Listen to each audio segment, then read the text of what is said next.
ETF index mutual funds నేర్చుకుని stock market లో రాణించాలనుకుంటున్నారా? వెంటనే ఈ నెంబర్ కి కాల్ చేయండి. ఏదైతే తమిళనాడు ఎలక్షన్ రిజల్ట్ చూసిన తర్వాత ప్రతి ఒక్కరికి కూడా అనిపిస్తుంది. ఎందుకంటే నేషనల్ ఛానల్స్ కావచ్చు, ఎగ్జిట్ పోల్స్ కావచ్చు, లేకపోతే సర్వే సంస్థలు కావచ్చు, అంటే లోకల్ మీడియా సంస్థలు కూడా చాలా వరకు కూడా డిఎంకే మళ్ళీ అధికారంలోకి వస్తుంది. రెండోసారి మళ్ళీ అధికారంలోకి వచ్చేది డిఎంకే పార్టీయే. ఎందుకంటే టీవీకే 3వ స్థానంలో మాత్రమే నిలుస్తుందని చెప్పారు. కానీ ఒక్కసారిగా మార్నింగ్ రిజల్ట్ వచ్చే ముందు కావచ్చు, లేకపోతే ఒక 1 వీక్ నుంచి 10 డేస్ నుంచి దాదాపు 1 మంత్ నుంచి కూడా విజయ్ ఫాదర్ ఇంటర్వ్యూ ఎప్పుడైతే మనం చెన్నైలో చేసామో అప్పటి నుంచి ఏదైతే మనం ఓటర్స్ దగ్గరికి వెళ్ళి టీవీకే పార్టీ గురించి కావచ్చు, విజయ్ గురించి కావచ్చు, విజయ్ వ్యక్తిగతం గురించి కావచ్చు అడిగిన ప్రతి ఓటర్ కూడా ఏం చెప్పారు అంటే డెఫినెట్ గా మేము మార్పు కోరుకుంటున్నాం, విజయ్ మాకు సీఎం గా కావాలని కోరుకుంటున్నాం. ఎందుకంటే విజయ్ని సీఎం గా ఎందుకు కోరుకుంటారు అనే దానికి చాలా సమాధానం ఉన్నాయి. అంటే డిఎంకే పార్టీని ఎందుకు అధికారంలోకి రాకూడదు అనుకుంటున్నారు అనే దానికి కూడా చాలా కారణాలు ఉన్నాయి. ఎందుకంటే మీరు చూశారు, ఆ పార్టీ వచ్చిన తర్వాత ఒకవైపు సినిమా ఇండస్ట్రీ కావచ్చు, లేకపోతే సినిమాలు రిలీజ్ కాకుండా వాళ్ళే మొత్తం ఆధిపత్యం చెలాయిస్తున్నారని ఒక కోపం కావచ్చు, ఇంకొక పక్క యాంటీ గవర్నమెంట్ అంటే వాళ్ళు చేసిన చాలా హామీలు కూడా నెరవేర్చలేకపోయారు. అంటే కుటుంబ ఆధిపత్య పోరు ఎక్కువైపోయింది. సో కుటుంబ ఆధిపత్య పోరుతో ఏ నాయకులు కూడా అంతగా హ్యాపీగా లేరు. అంటే నియోజకవర్గాల్లో కూడా పెద్దగా డెవలప్మెంట్ లేదు. ఇలాంటివి చాలానే ఉన్నాయి. అంటే డిఎంకే పార్టీ ఒక్కటే కోరుకుంది అనమాట.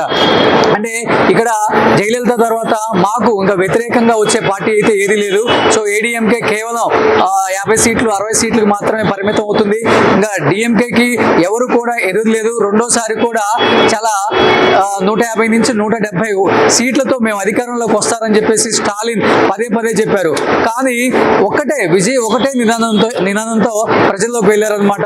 ఒకవైపు ఇండస్ట్రీ సపోర్ట్ లేకపోయినా, ఒకవైపు అతను నమ్ముకున్న వాళ్ళ సపోర్ట్ లేకపోయినా, ఒకవైపు కట్టుకున్న భార్య సపోర్ట్ లేకపోయినా మీరు చూసే ఉంటారు. ఎలక్షన్స్ కి దాదాపు ఒక 1 వీక్ ముందే సో క్లియర్ గా నా భర్త దగ్గర నుంచి నేను విడాకులు కోరుకుంటున్నాను, నా భర్త వేరే వాళ్ళతో సో సహజీవనం స్టార్ట్ చేశారు అని ఆయన క్యారెక్టర్ మీద కూడా చాలా మంది మాట్లాడారు. సో అయినప్పటికీ కూడా తమిళనాడు ప్రజానికం అవేమీ పట్టించుకోలేదు. కేవలం మార్పు మాత్రమే కోరుకుంది. ఆ మార్పు ఎందుకు కోరుకుంది అనేది కూడా ఒక్కసారి ఓటర్స్ అడిగి తెలుసుకుందాం. వెళ్దాం ప్లీజ్. ప్రస్తుతం చెన్నైలో ఉన్నానన్నమాట.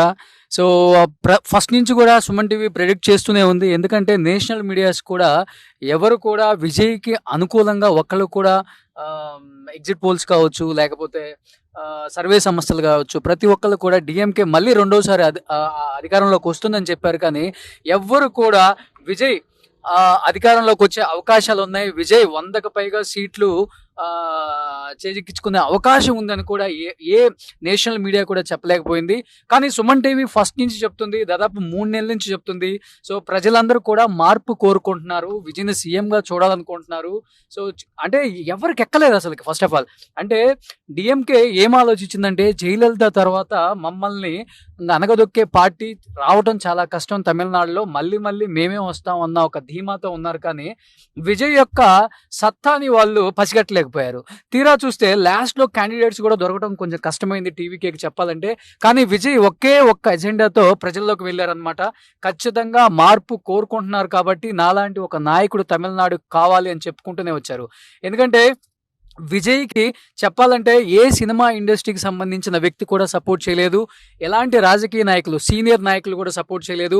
మీరు ఒక్కసారి ఆలోచిస్తే డిఎంకే పార్టీలోకి విజయకాంత్ గారు వైఫ్ ప్రేమలత గారు కావచ్చు, కమల్ హాసన్ గారు కావచ్చు, అంటే ప్రతి ఒక్కళ్ళు కూడా విజయ్ మీద చెప్పాలంటే ఫైట్ చేశారని చెప్పుకోవచ్చు. బట్ విజయ్ ఒకే ఒక్క ఫైట్ చేశాడు. ఏం ఫైట్ చేశాడంటే మన మార్పు మనం తెచ్చుకోకపోతే చాలా కష్టం, తమిళనాడు మళ్ళీ ఇంకొక 20-30 సంవత్సరాలు వెనక్కి వెళ్ళిపోతుంది. అధికార దాహంతో వాళ్ళ కుటుంబం ఆధిపత్యంతో తమిళనాడుని అతలాకుతలం చేస్తున్నారు. సినిమా ఇండస్ట్రీ కూడా చెప్పాలంటే రిలీజులు వాళ్ళ చేతుల్లోనే ఉన్నాయి. బట్ ఎలాంటి షేర్లు ఇవన్నీ కూడా వాళ్ళ చేతిలో ఉన్నాయి. కానీ ఎవరు కూడా సినిమా ఇండస్ట్రీకి సంబంధించిన వాళ్ళు మనల్ని ఇబ్బంది పెడుతున్నారు, మనం ఇండస్ట్రీలో ఉన్న వాళ్ళం ఒక్కసారిగా విజయ్కి సపోర్ట్ చేయాలన్న ఆలోచన అయితే ఒక్కరికి కూడా రాలేదు. కేవలం త్రిష మాత్రమే విజయ్కి సపోర్ట్ ఉన్నారని చెప్పుకోవచ్చు. అండ్ చెప్పాలంటే ఒక రకంగా త్రిషను కూడా మధ్యలోకి లాగి అంటే ఎలక్షన్స్ ఒక 1 వీక్ ముందునంగా సో సంగీత గారితో విడాకులు ప్రోగ్రామ్ ఒకటి పెట్టించి లేకపోతే విజయ్ నాకు అన్యాయం చేశాడు సో త్రిష వల్ల మేము విడిపోతున్నాము అని రకరకాల కథనాలు ఆమె మీద ప్రచురించడం జరిగింది. అట్ ది సేమ్ టైం ఆ టైంలో కూడా విజయ్ అదిరిపోలేదు. విజయ్ నమ్ముకుంది ఒకటి సో తమిళనాడు ప్రజానికాన్ని నమ్ముకున్నారు, తమిళనాడు ఓటర్స్ నమ్ముకున్నారు, తమిళనాడు ప్రజలు నాకు మంచి చేస్తారు, నా వైపు నిలబడ్డారని నమ్మారు. కాబట్టి అంత కాన్ఫిడెన్స్ గా సీట్లు అనేది కూడా ఇక్కడ 100 కోట్లు ఉన్నాయా, 200 కోట్లు ఉన్నాయా, 500 కోట్లు ఉన్న వాళ్ళకి సీట్లు ఇవ్వాలని కూడా ఆలోచించలేదు. సో విజయ్ చూసుకుంటే ఆటో డ్రైవర్లకి, ఆయన డ్రైవర్ కొడుకులకి ఇలాంటి వాళ్ళకి ఎక్కువ సీట్లు ఇచ్చారనమాట. కనీసం కొంతమందికి అయితే 5 కోట్లు 10 కోట్లు కూడా పెట్టుకోలేని అలాంటి పరిస్థితులలో ఉన్న క్యాండిడేట్స్ కూడా ఆయన ఇచ్చారు. ఎందుకు ఇచ్చారు అంటే సో అన్ని నియోజకవర్గాలలో నా క్యాండిడేట్స్ నిలబడాలి, కంటెస్ట్ చేయాలి, అప్పుడే నా పార్టీ పవర్ ఏంటో తెలుస్తుందని ధీమాగా వెళ్ళిపోయారు. చెప్పాలంటే ఎక్కడ డబ్బులు కూడా పెద్దగా పంచలేదు. బట్ ముఖ్యంగా తమిళనాడులో బాగా హైలైట్ అయింది, ఎప్పటి నుంచో ఆయన డ్రైవర్గా పనిచేస్తున్న రాజేంద్రన్ కొడుక్కి సో సిటీకి సంబంధించిన ఒక ఏరియాలో ఎమ్మెల్యేగా కంటెస్ట్ చేయమని చెప్పి అవకాశం ఇచ్చినప్పుడు చాలా ఎమోషనల్ అయ్యారు, తను కూడా పోస్ట్ చేశారు. బట్ దాని తర్వాత ఆటో డ్రైవర్ కూడా ఇచ్చారు. చెన్నైలోకి నేను వచ్చే ముందు నాకు రెగ్యులర్గా వచ్చే డ్రైవర్ కాకుండా నా పక్కన కూర్చున్నారు ఇప్పుడు ఈ అన్న వచ్చేసరికి ఏదైతే వేరే డ్రైవర్ ఉన్నారో వాళ్ళకి ఫ్యామిలీ అండ్ ఎవరైతే వాళ్ళ కొడుకు ఇచ్చారో తనకి మంచి ఫ్రెండ్. అన్నా చెప్పండి, ఫస్ట్ ఆఫ్ ఆల్ ఎలా అనిపిస్తుంది? మీకు తెలుగు తెలుసు కదా? తెలుగు. నమస్తే సార్. నమస్తే. నేను గత 30 సంవత్సరాలుగా చెన్నైలో బండి తోలుతున్న డ్రైవర్ కొన్నాను సార్. నేను విజయ్ సార్ కూడా చాలా షూటింగ్ లో డ్రైవ్ చేసిన సమయాలు ఉన్నాయి సార్. ఇప్పుడు విజయ్ గారికి డ్రైవర్ కూడా చేశారు మీరు? డ్రైవర్ కూడా షూటింగ్ టైంలో కొద్దిసేపు చేసిన సమయాలు ఉన్నాయి సార్. ఇప్పుడు నిజంగా డ్రైవర్ కి కొడుకు ఒకరికి సీట్ ఇచ్చి గెలిచారంటే అది చాలా పెద్ద విషయంగా ఉంది సార్. చాలా సంతోషంగా ఉంది. పాత చెన్నై, ఓల్డ్ చెన్నై ఏరియాలో ఒక ఆటో డ్రైవర్ కి వచ్చి ఆయన కూడా లీడింగ్ గెలిచే ఒక పొజిషన్ లో ఉన్నారు. ఇది కూడా చాలా సంతోషంగా ఉంది సార్. విజయ్ గారికి పర్సనల్ డ్రైవర్ రాజేంద్రన్ గారు అయితే షూటింగ్స్ లో ఎక్కువ భాష అన్న వెళ్తుంటారు. సో భాష అన్న కూడా చెప్పాలంటే ఫ్యామిలీ అని చెప్పుకోవచ్చు. సో విజయ్ గారికి భాష అన్న కూడా పర్సనల్ ఒక ఫ్యామిలీ లాగే, ఒక డ్రైవర్ లాగే. అన్న అనిపించిందా అంటే మా డ్రైవర్ కులానికి సంబంధించిన వాళ్ళకి మా డ్రైవర్ కమ్యూనిటీలో ఇస్తున్నారు, డెఫినెట్ గా భాష గారు మిమ్మల్ని కూడా కంటెస్ట్ చేయమన్నారు విజయ్ గారు? నిజంగా ఆ పరిచయం ఉండుంటే చెప్పేవాళ్ళు తప్పకుండా, కానీ పరిచయం అంత లేదు. సార్ గారు ఆయన డ్రైవర్ కొడుకు ఇచ్చిందే పెద్ద విషయం. వచ్చే రాబోయే రోజుల్లో కూడా చాలా సింపుల్ అయిన క్యాండిడేట్స్ ని ఇస్తారని చాలా సంతోషంగా ఉంది సార్. సో భాష అన్న, మీరు విజయ్ గారికి రెగ్యులర్ గా షూటింగ్స్ కి డ్రైవర్ గా వెళ్తారు కాబట్టి పక్కన కూర్చున్నప్పుడు ఎలాంటి విషయాలు డిస్కస్ చేస్తారు? అసలు షూటింగ్ లో ఉన్నప్పుడు విషయాలన్నీ ఏం డిస్కస్ ఉంటుంది సార్. పికప్ డ్రాప్ ఉంటుంది మనకు. అంతే, నమస్కారం అంటే నమస్తే అంటారు, అంతే అంటారు. అంటే కామన్ గా పీపుల్ ఎలాంటి ప్రాబ్లమ్ ఫేస్ చేస్తున్నారో అలాంటివి డిస్కస్ చేస్తారా? అలాంటివన్నీ మన దగ్గర డిస్కస్ చేస్తే సైలెంట్ మ్యాన్ కామ్ గా ఉంటారు సార్. అంతే, పని కోసం చూస్తారు, హాయ్ అంటారు, అంతే సార్. ఎందుకని తమిళనాడు ప్రజలు ఇంత భారీ మార్పు కోరుకున్నారు అన్న అసలుకి? అంటే మార్పు, అమ్మగారు జయలలిత అమ్మగారి తర్వాత ఏడీఎంకే లో మంచి లీడర్ లేక డిఎంకే ఇచ్చారు. కానీ డిఎంకే వచ్చిన తర్వాత కూడా అంటే వీటి వరిని, గ్యాస్ అని చిన్న కొద్ది విషయాలన్నీ రేట్లు కొద్దిగా ప్రజలకు పట్టించుకోవడం తక్కువ చేశారు. అందుకోసం కామన్ మ్యాన్స్ రావాలా అనే విజయ్ ఒక కోరికతో బాగా సపోర్ట్ చేశారు సార్ కామన్ పీపుల్స్ కి. దానివల్ల విజయ్ గారు ఇవాళ మంచి పొజిషన్ కి ఒక 113 సీట్ల దాకా లీడింగ్ లో వస్తున్నారు. చాలా సంతోషం సార్. సో అంటే చెన్నై సిటీలో కావచ్చు, లేకపోతే బయట ఉన్న రూరల్ ఏరియాలో కావచ్చు, ఎక్కువ మాస్ పీపుల్ విజయ్ కి ఓట్ చేస్తారు, క్లాస్ పీపుల్ ఎక్కువ డిఎంకేకి ఓట్ చేస్తారు. గెలవటం కష్టం, డిఎంకేనే మళ్ళీ అధికారంలోకి వస్తుందని చెప్పి ఎగ్జిట్ పోల్స్ కావచ్చు, లేకపోతే సర్వే సంస్థలు కావచ్చు, మిగతా నేషనల్ మీడియా కావచ్చు, ప్రతి ఒక్కరు కూడా విజయ్ ఓడిపోతారనే చెప్పారు. కానీ ఇంత విజయం ఎక్స్పెక్ట్ చేశారా తమిళనాడు ప్రజలు? ఎక్స్పెక్ట్ చేశారు సార్. ప్రజలు ఒక మార్పు రావాలని కంపల్సరీగా ఎక్స్పెక్ట్ చేశారు. కానీ ఎవరు బయట పడలేదు. వాళ్ళు ఓటరు ఒక హక్కు ఉపయోగించుకొని సార్ గారికి సంతోష పెట్టారని చెప్పాలా. నిజంగా ఇది మాస్ పీపుల్ అనే కాదు, క్లాస్ పీపుల్ అనే కాదు, అందరూ విజయ్ రావాలని కోరుకున్నారు. రూరల్ సైడ్ అయినా కానీ, సిటీ సైడ్ అయినా కానీ. సిటీలో 14 సీట్లు ఉండే 14 పక్కన డిస్టిక్, చెన్నై డిస్టిక్ పక్కనే చెంగల్పేట డిస్టిక్ ఉంది, కాంచీపురం డిస్టిక్ ఉంది. అన్ని డిస్టిక్ లో చెన్నై చుట్టుపక్కల మాక్సిమం టీవీకే ఫుల్ మెజారిటీ ఇచ్చున్నారు. చెన్నై మొత్తం సిటీ కూడా టీవీకే వచ్చేసింది. టీవీకి మెజారిటీ ఇచ్చారు. ఎవరు ఎక్స్పెక్ట్ చేయలేదు చెప్పాలంటే. Rural area mass people, mass fans ఎక్కువ ఉన్నారు విజయ్ కి. అక్కడ ఎక్కువ ఓటింగ్ వస్తుంది, అక్కడ ఎక్కువ సీట్లు వస్తాయి అనుకున్నారు. కానీ సో భాషా గారు చెప్తున్నారు సిటీ మొత్తం క్లీన్ స్వీప్ చేశారంట. అండ్ ఇంకొకటి మీ కొలీగ్ ఎవరైతే ఉన్నారో శబరినాథన్, సో అతను కూడా సిటీ నుంచే కంటెస్ట్ చేశారు కదా. సిటీ నుంచే సార్, సిటీ వీరుకుంభాగం ప్లేస్ లో, వీరుకుంభాగం అనే ప్లేస్ లో కంటెస్ట్ చేశారు. మంచి మెజారిటీ దొరుకుతున్నారు. సో భాషా గారు ఇప్పుడు మీరేమో షూటింగ్స్ కి వెళ్తారు విజయ్ గారికి డ్రైవర్ గా, ఇప్పుడేమో మీ బాస్ సీఎం అవుతున్నారు. కళ్ళల్లో ఒక పక్కన ఆయన కనపడితే ఆయన ఫేస్ చూడొచ్చు, అసలు కళ్ళల్లో నీళ్ళు ఆయనకి ఎలా అనిపిస్తుంది సార్? చాలా చాలా సంతోషం సార్, నిజంగా ఇది అనుకోలేదని ఒక ఇది సార్.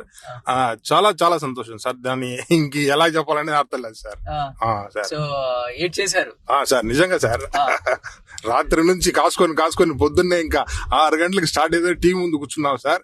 ఇంకా మార్నింగే తెలిసి సార్ నా దగ్గర 80-90 సీట్స్ లీడింగ్ వస్తుందంటే అప్పుడే చాలా సంతోషం పడ్డాం సార్. సో యాక్చువల్లీ నేను హైదరాబాద్ నుంచి వస్తున్నారు అనేసరికి ఆయనకు తెలిసి ఆయన వచ్చారు పర్సనల్ డ్రైవింగ్ కి అన్నా. అవును సార్, అవును సార్, తప్పకుండా సార్. మీడియాలో మనం ఎలాగా అక్కడ విజయ్ సార్ ఇంటి దగ్గర, పార్టీ ఆఫీస్ దగ్గర మీరు వెళ్తారని, నేను కూడా ఛాన్స్ దొరికితే చూడొచ్చనే ఒక దీంతో మీతో వస్తున్నాను సార్. చాలా సంతోషం. ఈ టైంలో ఇప్పుడు చూస్తే ఆనందంగా ఉంటుంది మాతో పాటు. అంటే మీకు తెలిసిందే కదా, అంటే తమిళనాడులో చెప్పాలంటే చాలా డౌన్ టు ఎర్త్ ఉంటారు నాయకులు. ఇక్కడ మనకి ఒక ఎమ్మెల్యే వెళ్తున్నారు అంటే చాలా సింపుల్ గా వెళ్తారు. మన దగ్గర కార్పొరేటర్ వెళ్తున్నారు అంటేనే మినిస్టర్ వెళ్ళిపోతున్నారు అన్న ఫీలింగ్ ఉంటది. బట్ తమిళనాడులో సింపుల్ సిటీ నాకు బాగా నచ్చుతుంది. ఇంకొకటి ఫస్ట్ అన్న చెప్పినట్లుగానే తమిళనాడు ప్రజలు ఇంత భారీ మార్పు ఎందుకు కోరుకున్నారు అనే దానికి కూడా చాలా కారణాలు ఉన్నాయి. తర్వాత మాట్లాడొచ్చు. డిఎంకే మనం స్టాలిన్ గారి ఇంటి దగ్గరకు కూడా వెళ్తాం. ఫస్ట్ అయితే మనం టీవీకే ఆఫీస్కి వెళ్తాం. అక్కడ శ్రేణులు అసలు వాళ్ళ కోలాహలం, వాళ్ళ ఎంజాయ్మెంట్, వాళ్ళ ఎమోషనల్ మూమెంట్స్ చూడాలి ఫస్ట్ ఆఫ్ ఆల్.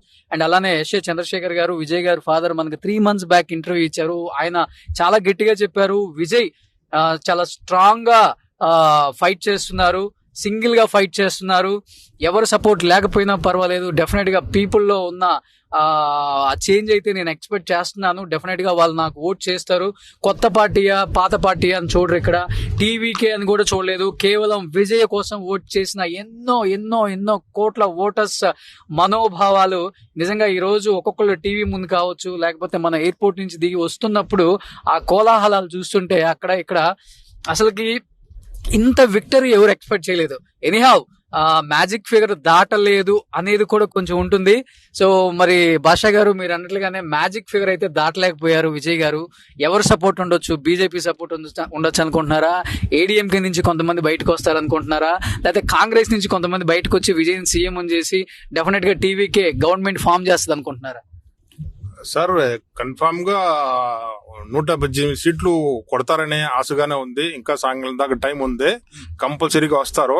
సపోజ్ అలాగా రాని పక్షంలో 1-2 సీట్లు తగ్గితే కాంగ్రెస్ తో సపోర్ట్ తీసుకుంటే మంచిగా ఉంటుందని సార్ మనకు ఒక ఆలోచన సార్. అంతే సార్. సో కాంగ్రెస్ వాళ్ళు సపోర్ట్ ఇస్తారు అనే నమ్మకం కూడా. గాంధీ గారు విజయ్ కి చాలా ఫ్రెండ్, అందుకోసం ఇచ్చేదానికి అవకాశం ఉంటుంది sir. Okay. So clear majority అనేది వాళ్ళు ఇచ్చినా ఇవ్వకపోయినా మేమైతే ఇచ్చేసాం, విజయే మాకు సీఎం. సో అది కాంగ్రెసా బీజేపీయా ఎవరైనా కానీ విజయ్ని ఈ రోజు కోరుకుంటుంది తమిళనాడు మక్కల్ వాళ్ళ కోరిక ప్రకారం విజయ్ని సీఎం గా చూడాలనుకుంటున్నాం. కాబట్టి ఇంత భారీ మార్పు ఇచ్చాము. కానీ సో ఒక 5 సీట్లు 10 సీట్లు తగ్గొచ్చు, కానీ విజయ్ సీఎం అవడానికి కావచ్చు, విజయ్ పార్టీ సపోర్ట్ చేయడానికి ఎంతో మంది వస్తారు, అది ఎవరైనా కావచ్చు అని చెప్పేసి కామన్ పీపుల్ లో కూడా ఆలోచన ఉంది. So anyhow will wait and see. ఇంకొక 2 hours టైం ఉంది.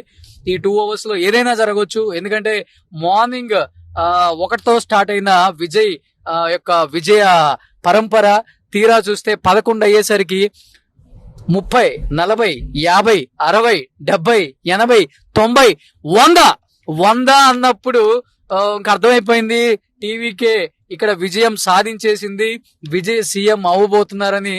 సో మనకి క్లియర్ గా అర్థమైపోయింది. సో ఎనీహౌ ఫస్ట్ నుంచి కూడా సుమన్ టీవీ చెప్తూనే ఉంది, ప్రెడిక్ట్ చేసింది డెఫినెట్ గా టీవీకి అధికారంలోకి వస్తుంది, విజయ్ కింగ్ మేకర్ కాదు కింగ్ అవుతారని చెప్పి సుమన్ టీవీ ఫస్ట్ నుంచి చెప్తూనే ఉంది. ఎందుకు సుమన్ టీవీ పర్టికులర్ గా చెప్తుందంటే 3 months బ్యాక్ వచ్చినప్పుడు కూడా మనం ఇక్కడ ఓటర్స్ యొక్క మైండ్ సెట్ ఏంటో కనుక్కుందాం. ప్రతి ఒక్కళ్ళు కూడా చేంజ్ కోరుకుంటున్నారు. సినిమా వాళ్ళు కూడా చేంజ్ కోరుకుంటున్నారు. కానీ సినిమా వాళ్ళు తెలిసిందే కదా, ఏ పార్టీ అధికారంలోకి వస్తుందో ఏ పార్టీ అధికారంలోకి రాదో ఒక చిన్న భయం ఉంటుంది వాళ్ళకి. సో విజయ్ ఈ రోజు దాదాపు 105 నుంచి 107 సీట్లు లీడింగ్ లో ఉన్నారు కాబట్టి డెఫినెట్ గా ఇంకొక 2 hours టైం ఉంది. ఈ 2 hours లో ఏదైనా జరగవచ్చు. 118 వచ్చి టీవీకే సింగిల్ పార్టీగా కూడా గెలవచ్చు అనేది కూడా కొన్ని అంచనాలు కూడా కనపడుతున్నాయి. కాబట్టి సో మనం టీవీకి ఆఫీస్కి వెళ్తాం, అక్కడ గెలిచిన ఎమ్మెల్యేలు ఉన్నారు, పార్టీ శ్రేణులు ఉన్నారు, విజయ్ ఫ్యామిలీ ఉన్నారు, వాళ్ళతో ఒక్కసారి మాట్లాడదాం. So thank you.